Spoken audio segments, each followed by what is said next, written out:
നമസ്കാരം. നമ്മുടെ ആരോഗ്യ സംരക്ഷണത്തെക്കുറിച്ചുള്ള ചിന്തകൾക്ക് ഒരിക്കൽ കൂടി പ്രസക്തിയേറുകയാണ്. പ്രബുദ്ധമെന്ന് നമ്മൾ അഭിമാനിക്കുന്ന കേരളത്തിൽ നമ്മുടെ ചികിത്സാ സമ്പ്രദായങ്ങൾ ആരോഗ്യ ഭീമന്മാരുടെ കൈകളിൽ ഒതുങ്ങുകയാണോ? ആരോഗ്യ സംരക്ഷണം ഒരു മൗലികാവകാശം എന്നതിലുപരി ലാഭം മാത്രം ലക്ഷ്യമിട്ടുള്ള ഒരു കച്ചവടമായി മാറിക്കൊണ്ടിരിക്കുകയാണോ? ഈ വിഷയത്തിന്റെ യാഥാർത്ഥ്യങ്ങളിലേക്കുള്ള എത്തിനോട്ടമാണ് ഈ video.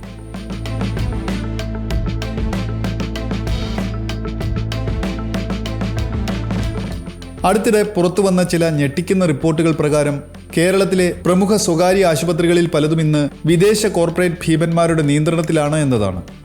Blackstone international, KKR international, LLC തുടങ്ങിയ വൻകിട അസറ്റ് മാനേജ്മെന്റ് ഗ്രൂപ്പുകൾ ആയിരക്കണക്കിന് കോടികൾ മുടക്കി നമ്മുടെ ആരോഗ്യമേഖലയിൽ വേരുറപ്പിച്ചിരിക്കുന്നു. ഉദാഹരണത്തിന് കിംസ് ആശുപത്രി 8,300 കോടി രൂപയ്ക്കും ബേബി മെമ്മോറിയൽ ആശുപത്രി 2,000 കോടി രൂപയ്ക്കും വിദേശ കമ്പനികൾ ഏറ്റെടുത്തു കഴിഞ്ഞു. ആസ്റ്റർ ഗ്രൂപ്പിലും വിദേശ നിക്ഷേപങ്ങൾ വൻതോതിൽ വർദ്ധിച്ചിരിക്കുന്നു. കേരളത്തിന്റെ മൊത്ത ആഭ്യന്തര ഉൽപ്പാദനത്തിന്റെ തുല്യമായ തുകയാണ് വിദേശ വെഞ്ചർ ക്യാപിറ്റൽ നിക്ഷേപങ്ങളായി ഇവർ ഇവിടെ ഇറക്കിയിരിക്കുന്നത്. ഈ നിക്ഷേപകരുടെ ലക്ഷ്യം എന്തായിരിക്കും? 1 രൂപ മുടക്കി 100 രൂപ തിരികെ പിടിക്കുക എന്ന കച്ചവട തന്ത്രം മാത്രമാണോ? ഈ നിക്ഷേപങ്ങൾ ആരോഗ്യമേഖലയിൽ വലിയ മാറ്റങ്ങൾക്ക് വഴിവെച്ചേക്കാം. മെച്ചപ്പെട്ട സൗകര്യങ്ങളും സാങ്കേതിക വിദ്യകളും ലഭ്യമാകും എന്നൊരു വാദം നിലനിൽക്കുമ്പോൾ തന്നെ ചികിത്സാ ചെലവുകൾ സാധാരണക്കാരന് താങ്ങാനാവാത്ത രീതിയിൽ വർദ്ധിക്കുമോ എന്ന ആശങ്കയും ശക്തമാണ്. ലാഭം മാത്രം ലക്ഷ്യമിട്ടുള്ള ഈ കച്ചവട താൽപ്പര്യങ്ങൾ നമ്മുടെ ആരോഗ്യ സംരക്ഷണ നയങ്ങളെ എങ്ങനെ സ്വാധീനിക്കുമെന്ന് ചിന്തിച്ചിട്ടുണ്ടോ? ഈ കോർപ്പറേറ്റ് താൽപ്പര്യങ്ങൾക്ക് പിന്നിൽ ചില ദുരുദ്ദേശപരമായ അജണ്ടകൾ ഒളിച്ചിരിപ്പുണ്ടോ എന്ന് ചിന്തിക്കേണ്ടിയിരിക്കുന്നു.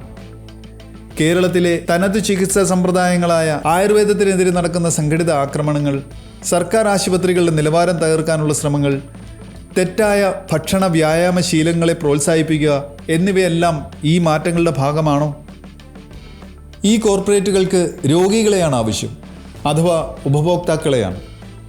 ആജീവനാന്തം മരുന്നുകൾ കഴിക്കേണ്ടി വരുന്ന ജീവിതശൈലീ രോഗങ്ങൾ ഇവർക്ക് വലിയൊരു വിപണിയാണ്. പ്രമേഹം, രക്തസമ്മർദ്ദം, കൊളസ്ട്രോൾ തുടങ്ങിയവയെ ഒരു സ്റ്റാറ്റസ് സിംബലായി കാണുന്ന പ്രവണത ഈ വിപണിയെ കൂടുതൽ ശക്തിപ്പെടുത്തുന്നു.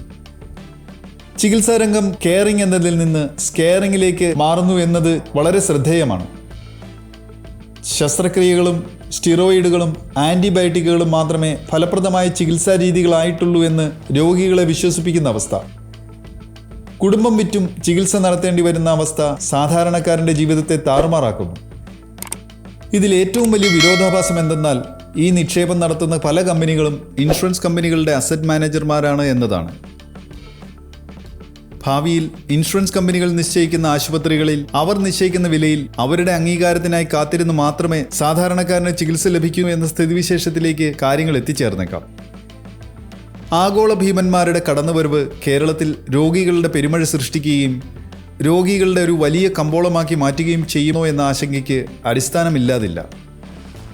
നമ്മുടെ ആരോഗ്യ സംരക്ഷണത്തിൻ്റെ ഭാവി എങ്ങോട്ടാണ്? ഈ വിഷയത്തെക്കുറിച്ചുള്ള കൂടുതൽ വിവരങ്ങൾക്കായി കാത്തിരിക്കാം. സത്യസന്ധമായ വിവരങ്ങളും മുൻവിധികളുമില്ലാത്ത ചിന്തകളും നമുക്ക് ആവശ്യമാണ്. ഈ വിഷയത്തെക്കുറിച്ച് നിങ്ങൾക്ക് എന്തെങ്കിലും പറയാനുണ്ടെങ്കിൽ ഞങ്ങളെ അറിയിക്കുക. ഈ വിഷയത്തിൻ്റെ വിവിധ വശങ്ങളെക്കുറിച്ച് ചർച്ചകൾ തുടരേണ്ടതുണ്ട്. അടുത്തൊരു എപ്പിസോഡിൽ കൂടുതൽ ആഴത്തിൽ ചർച്ച ചെയ്യാം. അതുവരെ നന്ദി, നമസ്കാരം.